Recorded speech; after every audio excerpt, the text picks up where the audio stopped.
Diabetes મુખ્યત્વે 4 રીતે check કરી શકાય છે: FBS, PP2BS, RBS અને HbA1c.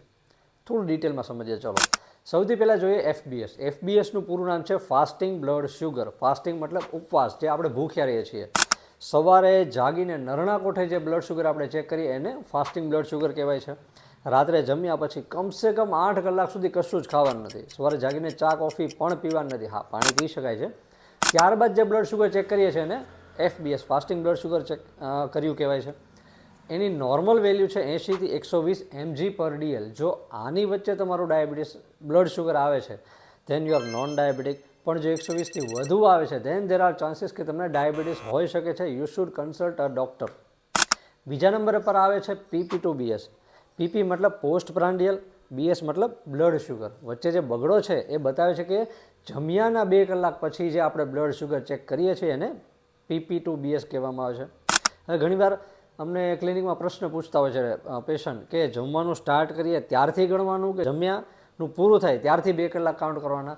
તો જવાબ છે જમવાનું ફર્સ્ટ બાઇટ જ્યારથી તમે લ્યો છો ત્યારથી સમય કાઉન્ટ કરવાનો છે અને ત્યારબાદ 2 કલાક પછી શુગર ચેક કરવાનું છે, જેને PP2BS કહે છે. હા, જમવાનું પણ ચા નાસ્તો, ચા ખાખરા એ ટાઈપનું નહીં, પણ વ્યવસ્થિત મીલ, દાળ ભાત શાક રોટલી જે આપણો નોર્મલ ખોરાક છે એ વ્યવસ્થિત મીલ લઈને પછી PP2BS ચેક કરવાનું હોય છે.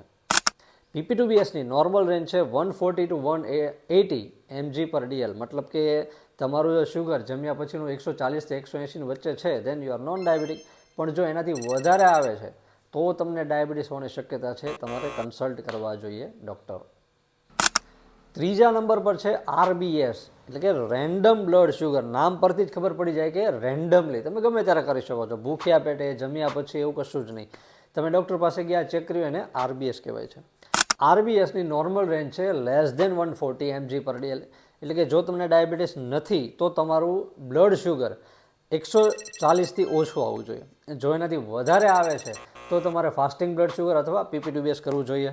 કેમ કે RBS છે એ તમને રફ આઈડિયા આપે છે કે તમને ડાયાબિટીસ હોઈ શકે છે, જ્યારે FBS, PP2BS એ વધારે પ્રિસાઇઝ ડાયાબિટીસ માટે રિપોર્ટ ગણાય છે. આનાથી પણ વધારે એક પ્રિસાઇઝ રિપોર્ટ છે જેનું નામ છે HbA1c. HbA1c છે એ તમારા લાસ્ટ 2 થી 3 મહિનાના બ્લડ શુગરને એક એવરેજ બતાવે છે. એ દાખલા તરીકે તમે આજે જમીન આવ્યા લગ્નમાં અને 3-4 મીઠાઈ ખાઈ લીધી અને પછી તમારું બ્લડ શુગર ચેક કરવામાં આવે તો સીધી વાત છે થોડું વધારે આવશે. એ રીતે તમે 2 દિવસ ઉપવાસ કરે છો, ફાસ્ટિંગ કરીને પછી જો શુગર ચેક કરશો તો એ ઓછું આવશે. મતલબ કે વેરિયેબલ છે. જ્યારે HbA1c શું છે કે તમારા લાસ્ટ 3 મહિનાની અંદર જે બ્લડ શુગર અપડાઉન થયું છે એની એક એવરેજ બતાવે છે. એટલા માટે તમને ડાયાબિટીસ છે કે નહીં એ નક્કી કરવામાં HbA1c ખૂબ જ ઉપયોગી છે. જેટલું ઉપયોગી છે એટલી જ આની થોડીક મર્યાદા પણ છે, પણ એ મર્યાદા વિશે આપણે નેક્સ્ટ વિડીયો માત્ર ને માત્ર HbA1c ઉપર ડિટેલમાં ચર્ચા કરવાની છે.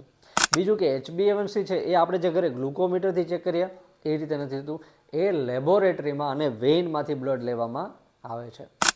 તો આ 4 રીતે બ્લડ શુગર એટલે કે તમને ડાયાબિટીસ છે કે નહીં એ ચેક કરી શકાય છે. આઈ હોપ કે તમને આ વિડીયો પસંદ આવ્યો હશે. જો પસંદ આવ્યો હોય તો તમારા મિત્રોને કે રિલેટિવને જેને પણ ડાયાબિટીસ છે એને ફટાફટ વિડીયો શેર કરી દો.